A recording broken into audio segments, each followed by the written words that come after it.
Form, I mean, Jarvan Swidler on board 5. That's pretty much all the leading group. But we will be following this game, of course, which is Aleksandr Grischuk against Magnus Carlsen. And Grischuk was the one to create a history in Rapid, right? I mean, he was not that successful in Rapid. I mean, he finished quite well, but during the tournament, he was not playing that great. But he made the champion, we can say. He lost in round 10 to Vishy Anand, and then in round 11 he won with the black pieces against Magnus Carlsen. Women's board as well. Yeah, so we will be following this game. This is, of course, a very, very principled duel. I believe Magnus is looking for a revenge. Well, with the black pieces, even though the setup he was solid but not the most aggressive, right? We've seen what Grischuk was playing with black. It was the King's Indian, right? And now the Queen's Gambit with Bishop f4, Knight d7. That's very solid, of course, for black, but nowhere near as aggressive as Grischuk's King's Indian. Well, Knight b to d7. Let's see what Grischuk is going to play. c5. Well, and then this is kind of a modern, well, not that modern anymore, but the initial idea in this position with black playing knight d7 was to meet c5 with knight h5 and exchange the f4 bishop. Queen a4? Queen a4 is somewhat surprising. Usually this move are in the positions when king is still not castling. It's like you give a check or you pin the knight. Here it's a little bit surprising. I guess the whole point is to say if black plays b6 somewhere, white's gonna take and queen c6 is the rook b8. No, I thought no, like, 7 pawn is white hanging. can c7 pawn is hanging. Ah, yes, c7 pawn is hanging. Yeah, okay, maybe. No, but just in general, like if black plays b6, white takes, and black cannot recapture with a pawn. I mean, I thought that could have been an idea.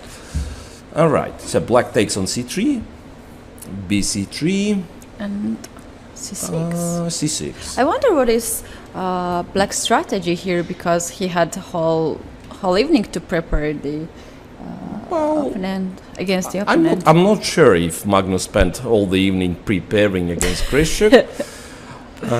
Still, it's a blitz, you know. So and the tournament is very tiring. So I don't really think I not even check prepare what to play. I don't believe in that. No, I don't think. I mean, well, probably you do check what your opponent plays, but they've played so many games against each other, and it's, you know, in blitz, it's obvious that it can be anything in terms of the opening. Right. So, well, we've seen Magnus playing 1g6, and how do you prepare against that, for example? All right. Rook to e8, bishop to f6. Yeah, the key idea for black, of course, is to try to play e6, e5. Yeah. So, well, it's interesting. Grischuk was the one to play a surprise move, queen a4. But he's the one as well who spends more time. Really quickly, this move. Yeah, he played pretty quickly, but now he's the one who used more time. Now it's half a minute difference in favor of Magnus Carlsen. Well, do we have, on your screen, Katie, could we check if there are early results, like maybe some early draws somewhere? Not really, not really. It's a first game of the day, so everyone They have all the energy, and they are ready to fight. Wants to play. And Grischuk is the first to try to open the center with e3, e4. This moving the pawn in the center. So now it is important. e4, e5. Now it will be really, really sharp game.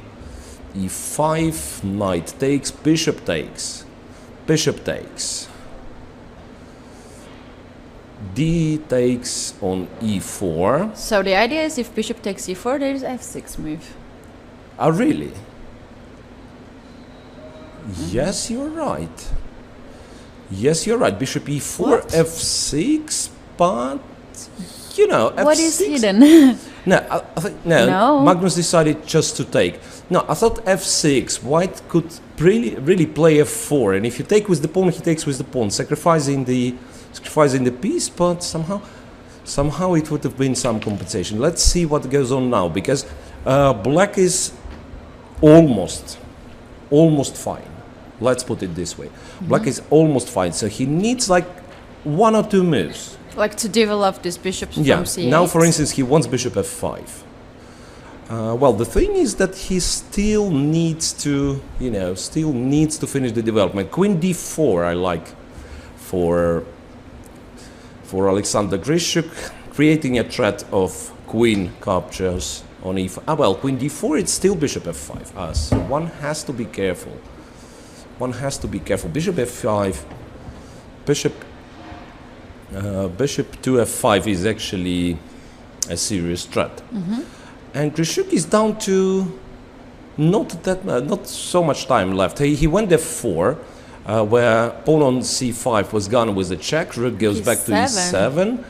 Yeah, I think black is totally fine. I mean, black is much better. I mean, unless there is some move to stop black's development of black's bishop. Because if black gets to play bishop e6, he's just a pawn up for nothing, more or less. Grischuk has only 6 seconds on the clock. Yep, queen c2, g6 and h3. So no comfortable development for black, but bishop d7 is fine. And then the other rook comes to e8. Yeah, Magnus Carlsen is a pawn up against Aleksandr Grischuk, the man who has beaten him in the last round of Rapid. Tries to exchange the queens, obviously. Magnus took another pawn. Took on c3, so 2 pawns up. If rook on e7 is taken, of course the rook on a1 is also hanging. The swap of the rooks, queen e8, a bit passive, but still good. 2 pawns up. Meanwhile, Sergei Karyakin made the draw against Wang Hao. That's what I was informed. Well, look, Aleksandr Grischuk is trying to arrange some counterplay. Magnus just snatches the 3rd pawn. Bishop takes a2. Queen d4, now white wants to play h6 and some h6 unpleasant is the idea. Queen takes a7, bishop to d5, and there might be some back rank issues as well. Bishop takes, pawn takes. Queen's endgame is always tricky. Okay, at least for us, for Maltans. I mean, I'm not sure. Maybe for Magnus it's just, a piece of cake. Takes king to g3. It might have been wise to give a check on h4 first for Magnus Carlsen. Well, but looks like he's very comfortable. 2 pawns up. Well, winning position it has to be. Why not b5? No, the b5 can b5, be lost. Yeah, you just b6. give the pawn. Yeah, b6 check. King goes to g7. No checks anymore. Queen c7 is a bit annoying, but there is a check. Yeah, and b5. So he keeps both pawns. Well, and I've got incredible news. Pia Kramling has won yet another game with the black pieces, so she keeps leading and might even extend her lead. While Grischuk stands no chance anymore after queen d4. Impressive play by Magnus, and white is impressive because I have no clue what has happened in this game. I mean, it looked like Grischuk came up with an interesting opening idea. It looked like a good initiative, and pam, after 5 moves, it was just... I dislike queen a4, honestly. Just 2 pawns up for Magnus. No, I think queen a4 was the idea he prepared at home, I'm sure. I mean, it